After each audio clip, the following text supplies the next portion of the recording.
Les banquiers dirigent le monde, pas un seul centime d'impôt ne sert à financer un service ou un programme.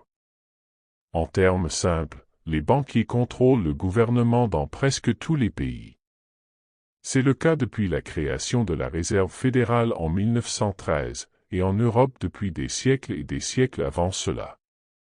Leur emprise s'est encore renforcée lorsque l'étalon or a été abandonné en 1971. La plupart des gens pensent que les gouvernements tirent leurs revenus des impôts qu'ils prélèvent auprès de leurs citoyens. Cet argent est censé financer tous les services et programmes nécessaires au fonctionnement d'un pays. Mais c'est faux. En réalité, pas un seul centime ne sert à financer un service ou un programme.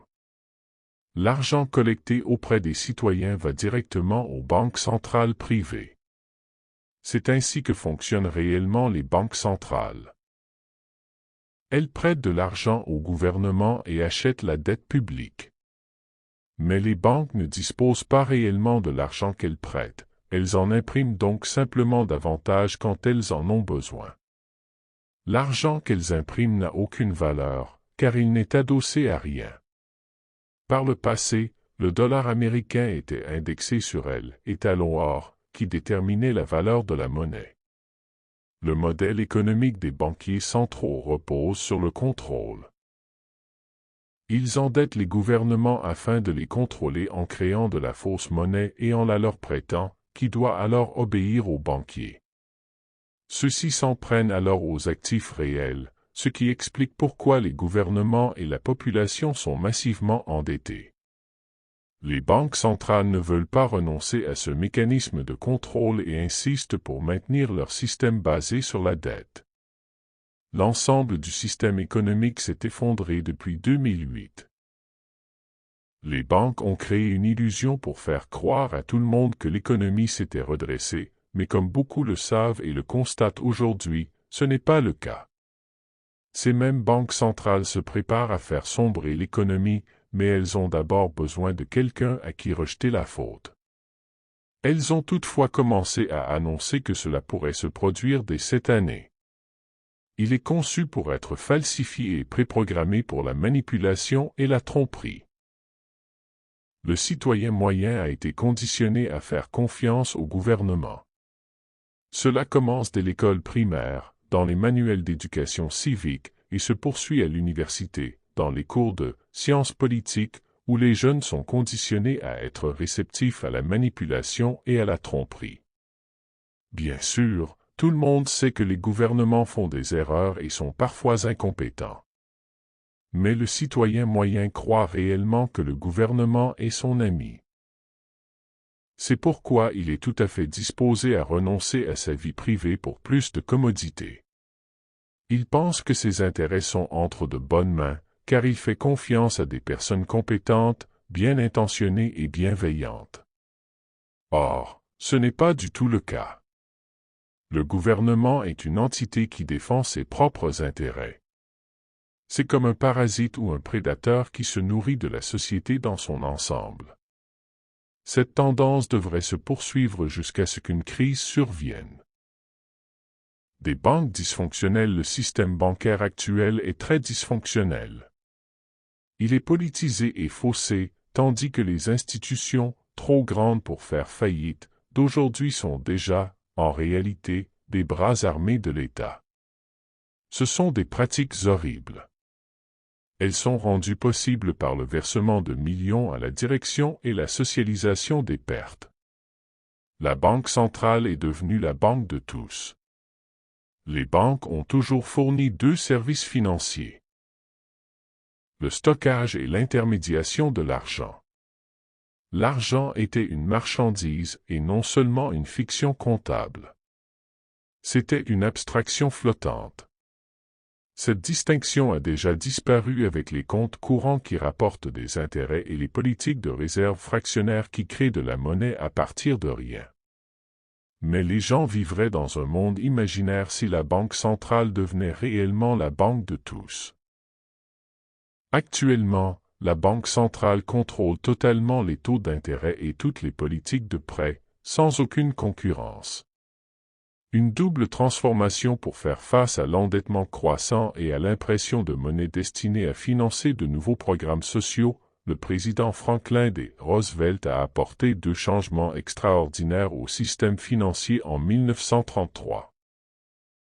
Tout d'abord, il a fermé les banques pendant 4 jours et obligé les Américains à remettre et à échanger chaque once d'or qu'ils possédaient contre 20,67 $ en papier-monnaie.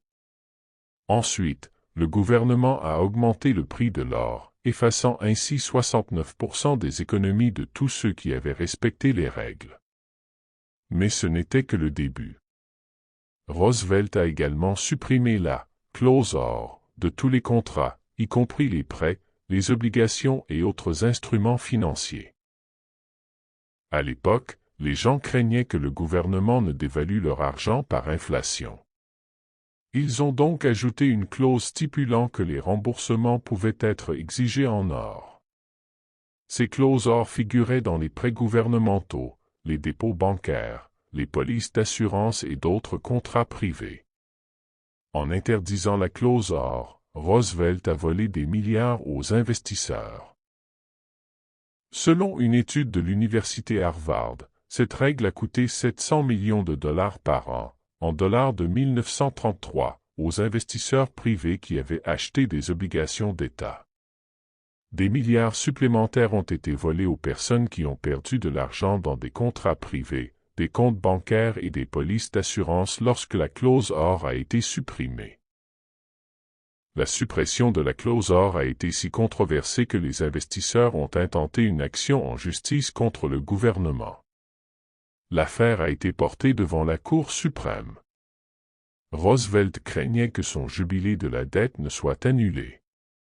Il a même écrit un discours dans lequel il déclarait qu'il ignorerait la décision de la Cour si elle lui était défavorable. Finalement, sous la pression, la Cour a statué en faveur de Roosevelt par 5 voix contre 4.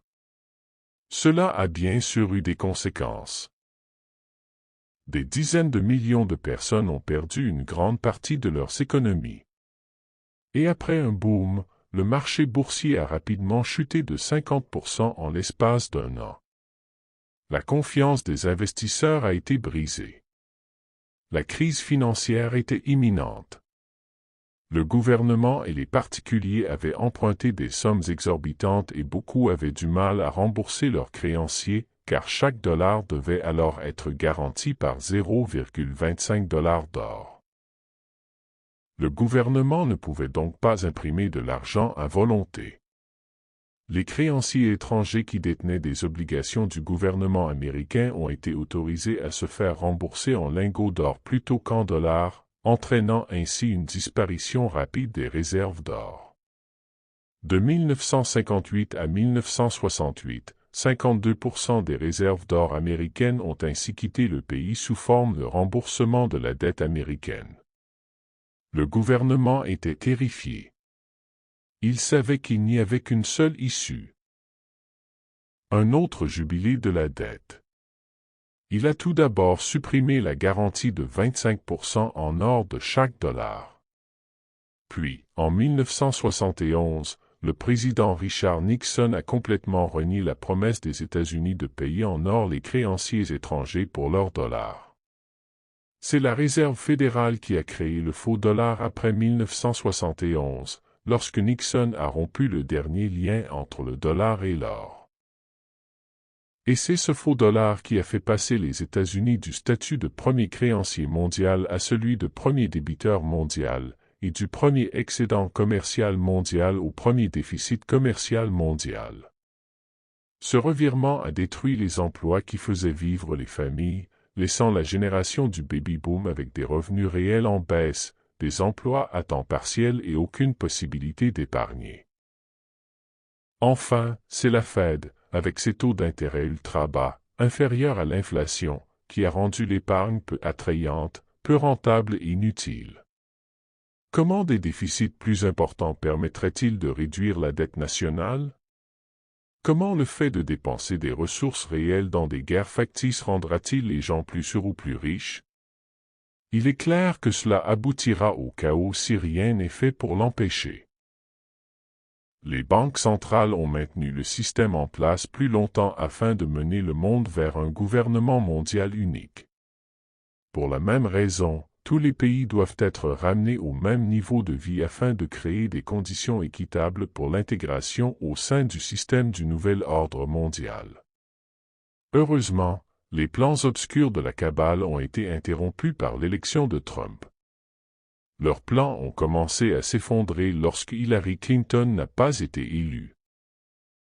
Fausse preuve, les gens devraient se méfier de toutes les preuves, encore plus après ce qu'on a vu ces dernières décennies. Un exemple typique est les mensonges monstrueux et les distorsions massives qui ont accompagné l'affirmation irresponsable selon laquelle l'Irak possédait des armes de destruction massive. Si vous n'êtes pas encore convaincu de la façon dont le monde a été manipulé pendant des centaines d'années, prenez le temps de regarder cette vidéo éducative. Les lignes de bataille ont été tracées pour une lutte sans merci visant à débarrasser le monde de ces satanistes maléfiques et ignobles. Ils n'ont aucun respect pour l'humanité.